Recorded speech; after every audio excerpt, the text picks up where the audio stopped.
Am I the a-hole for my comment to my girlfriend's sister regarding her accomplishments? So I'm 26 male, usually I'm a very quiet and respectful person. But I don't deal with my girlfriend Kelly's 26 female sister Alexa 27 female at all.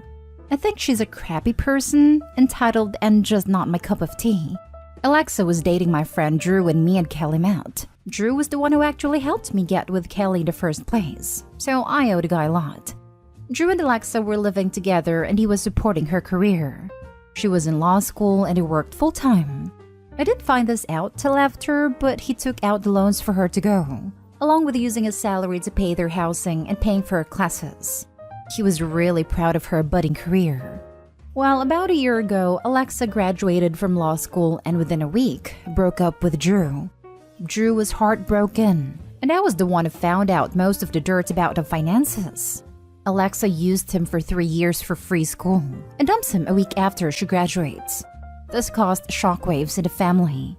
Her parents were furious and Kelly wasn't a fan of her sister for months, but eventually everyone forgave her and acted like Drew never existed.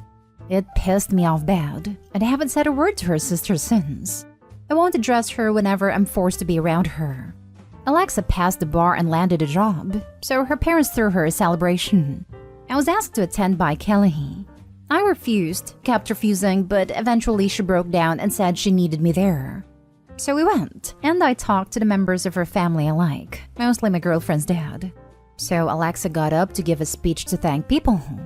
So as she was in the middle of thanking different people for the help they gave her, I said, "Don't forget to include Drew," loud enough the whole room heard it.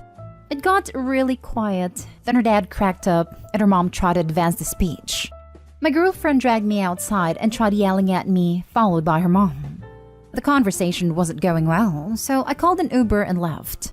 My girlfriend is demanding I apologize. I told her I'd apologize when Alexa starts paying Drew back for the debts he is in now. And until then, I wouldn't say a kind word to her sister. And I plan on telling every single guy Alexa dates the story about what she did to Drew. Because as a guy, I'd like to know that info. Am I the a-hole? Now for the top comments. I feel not the a-hole, but you, sir, are the brother and friend everyone needs in life. Tell Drew to take his ex to court. Might be able to get some of the money back. Drew made a decision to take out those loans. That's on him. It would at least smear her name with other attorneys. Drew should sue. Not the a-hole, but it really wasn't your place to do it at a party. But dang, kudos to you for that great line. You know, secretly everyone must have loved it except Alexa. For your own benefit, remember that your girlfriend didn't choose to have Alexa as her sister, but family's family and she's got to live with it. Honestly, I can't believe the parents threw her a party. What she did was so blatantly scummy. Me neither. I called it trashy to my girlfriend and her mom during the fight. Like, why would you celebrate this person? Prestige apparently trumps teaching your kid to be a decent person. Not stay home. Look closely at your girlfriend if she thinks this kind of behavior is okay. Starting to. Her being this supportive of her sister is a huge red flag to me.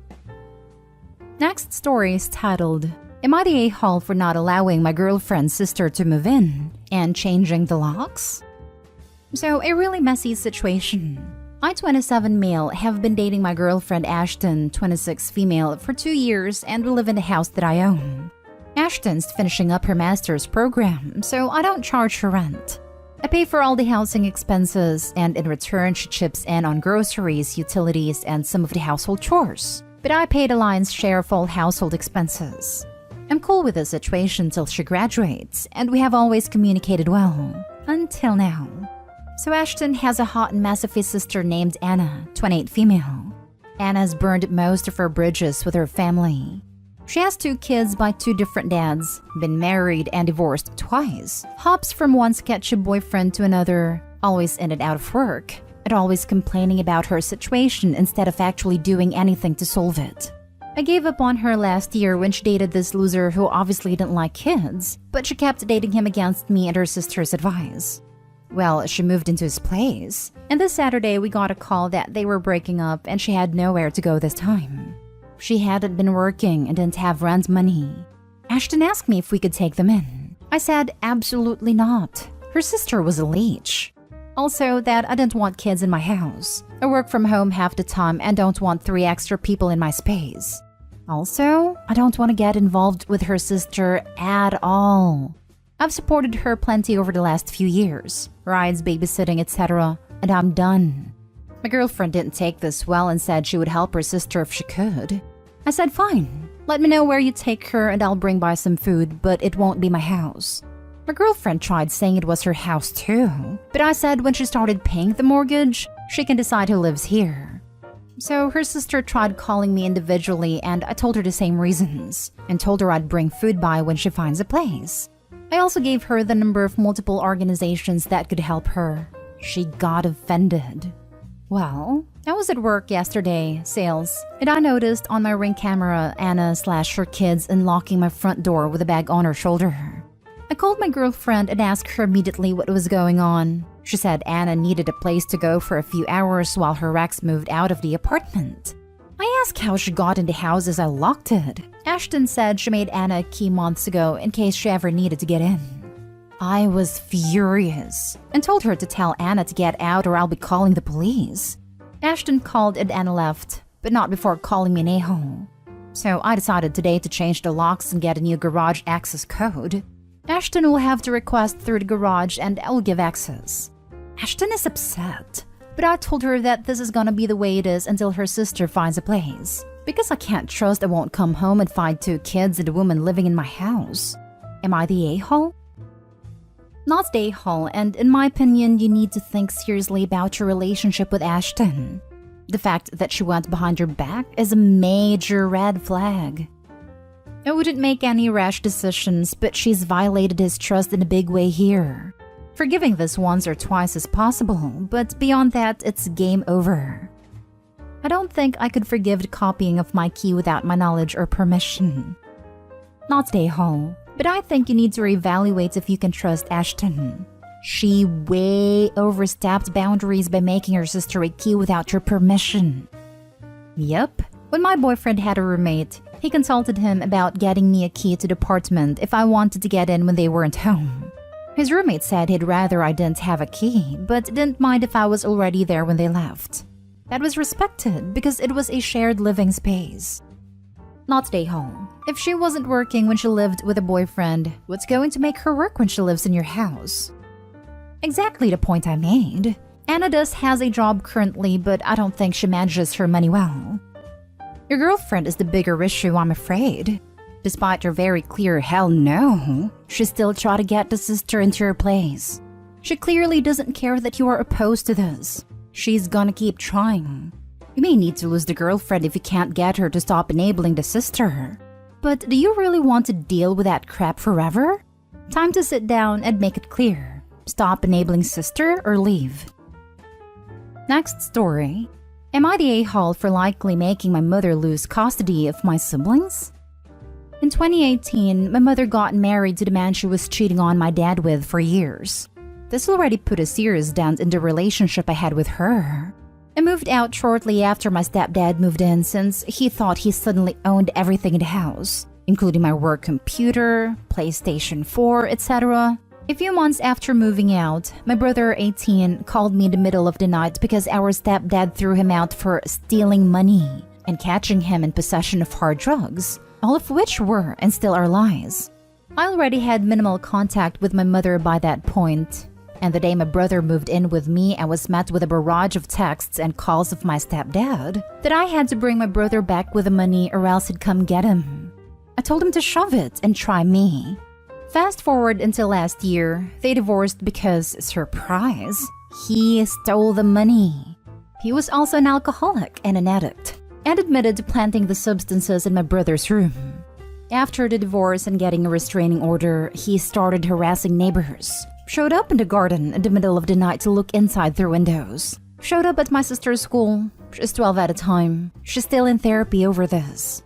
It was also discovered that he's blacklisted in every bank in the country from starting loans because of massive debt. The relationship with our mother started healing a bit after this. Through our younger brother, we found out she wasn't home for 3 days straight. So my 18-year-old brother called her, and after some beating around a bush, She tells him he's with our ex-stepdad again. My brother hangs up and texts me this. After subduing my rage, I ask my 16-year-old brother and younger sister, now 14, if they still want to live there. They both say no, and I tell my father. About a week later, she served legal documents that state my father is trying to get full custody of my siblings because of my mother's actions. And according to her own lawyer, there's a high chance she'll lose them. She calls me in panic, and I tell her it's her own fault. She starts crying and screaming that I should be happy that she finally found true love. I ask her if it's worth it to lose all of her children over this, and she responds with insults towards me, my brothers, and my now fiancé. I tell her to never contact me again and hang up. I haven't heard from her since, but I've heard from other people that she's heartbroken that she's about to lose her children. But she's also blaming us and telling everyone that her kids don't want her to be happy and are always on their dad's side. Now, I'm not asking whether or not I'm the a-hole for cutting her out of my life. I'm fairly convinced it's the best thing for me personally. But I think I might have gone a little too far in giving my father more ammo, on top of what he already had, to take my siblings from my mother. I think it's the best for them. I just want to look out for them. So am I the a-hole here? Now for the top comments. Not the a-hole. It's great that your younger siblings have someone looking out for them. I couldn't add the following information because of the character limit, but my father also looks out for us a great deal. He isn't trying to just get custody to stick it to my mother. He just can't do much without it going through legal channels, because my mother screwed him over pretty bad during the divorce with lies and things that never happened. Well, your mom is now learning that the truth hurts. You've done nothing wrong. Children need to be protected, and you don't leave them at home alone to fend for themselves. Your sister is still in therapy after what happened when she was 12, and your mom disappears for 3 days to spend it with her abuser? OP, thank you for protecting your younger siblings. They need to get out of there. OP, I saved orphans from a burning building, but the arsonist is upset I spoiled her fun. Am I the a-hole? Just in case I end up at the top, not the a-hole. That actually gave me a good laugh. Thank you. When you put it like that, yeah, screw the arsonist. Sarcasm finally saves the day. I do know the world is messier, and until your father wins, this might get worse. But that doesn't mean you're not doing the right thing. Not to mention, there might be reasons your father didn't have any custody in the first place. Sorry though it might be, please help to make sure this isn't jumping from the frying pan into the fire. Go you. As far as I'm aware, the reasons why my mother got custody is because of a traffic misdemeanor that her lawyers used to label him as a criminal, and some other things that were blatant lies. But she was somehow able to convince the court that these claims were true. Our father let me look at all the legal documents of the divorce during the proceedings, because he thought he owed his children full transparency. I haven't caught him in a single lie on anything. He always tells how it is. He looks like the typical biker dude, tall, burly, tattoos, but he's an absolute sweetheart that always looks out for his children. He has always taken us before anything else. He even sold his motorcycles for my brother to be able to pay for college as a gift. There's not a single bad bone in his body. Now for the last story. Am I the a-hole for telling my wife that if her sister and brother-in-law need a place to stay, they can live in a camper? My wife and I have been married for 4 years and live on a hobby farm I purchased before we started dating. We have just under 15 acres of land, grow our own food and have some chickens, goats, and pigs. I've also spent a lot of time and money updating and renovating the house, quite a bit of which my wife has helped with over the years. One of the upgrades we did was to redo the guest bedroom and bathroom. It's quite nice. Now, my sister-in-law and her husband recently fell in hard times. From what I've heard, it was about 50% bad luck and 50% bad decisions on her husband's part. As a result, they and their 3 kids are currently living in a motel. My wife brought up the idea of having them come stay with us until they get on their feet, but I haven't been too enthusiastic about the idea. Her idea is to have sister-in-law and husband take the guest room, and the kids can sleep on the couches/cots in the living room. We don't have a 3rd bedroom for the kids. Now, I've always been child-free by choice, just never wanted them. I don't hate them, but also don't necessarily want to live with 3 of them either, especially if it's an open-ended living situation. My counter was to allow them to live in my old pop-up camper I have on the property. It's about 10 years old, but it's in great shape as I store it inside. It has enough sleeping space for all of them. A shower and toilet, mini fridge, AC, and heat. In my opinion, it's a pretty sweet camper. Also, and this is a little selfish of me, but I feel it would give them their own space while giving them a place to stay. But it would also maybe be just uncomfortable enough for them to not want to permanently stay and to give them motivation to find a better option. I also told her that if they stay with us, I would expect them to help out with some chores, even the older kids who are 12 and 14.